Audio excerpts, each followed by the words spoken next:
kapanay, unang-una na ay ako. Ayan ang aking outfit. Ang ating gold from Dubai, 7 dirham, 100 pesos. Tapos ang aking damit naman ay galing sa aking biyanan to. Ganyan ang itsura niya. Damit galing sa aking biyanan. Tapos yung sandals ko lang, ay yung dati ko pag sandals, yung kulay itim mga kapanay. Wala pa akong pambili ng pink eh. Saka ito na lang muna mga kapanay. Pag may budget na, makabili na ng kulay pink na sandals. O, ayan lang mga makapanay ang aking outfit. Tapos ito palang pamone, syempre, galing din sa biyanan ko. Tapos syempre, hindi mawawala yung aking mga junakis. Unang-una na dyan ay si Mariam! Hello mga kapanay, sabihin mo na. Hello, kapanay. O, ayan ang outfit niya, galing din kay Ami. O, ikot daw na. Ikot. Ay, sandals, napakita kulay pink din.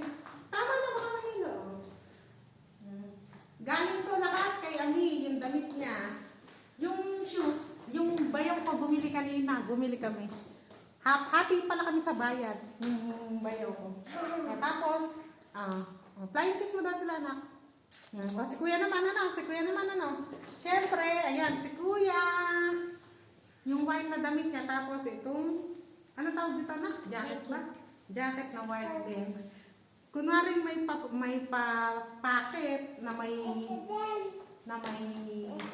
panyo, pero design lang yan, hindi naman totoo yan.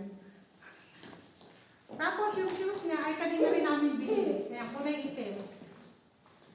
Binili ko kasi sila kanina ng shoes, kasi nga wala silang shoes, mga luma na diba? Kaya ibinili ko ng bago. O yun lang mga kapanay, ang aming outfit! Ito din. Saka chinelas kasi, yung chinelas shoes masira na. Sige na, magbabay na tayo. Mariam. Bye-bye! Bye-bye! Halika na, bilis. Magbabay na. Bye-bye, flying kiss. Ay, see my watch daw.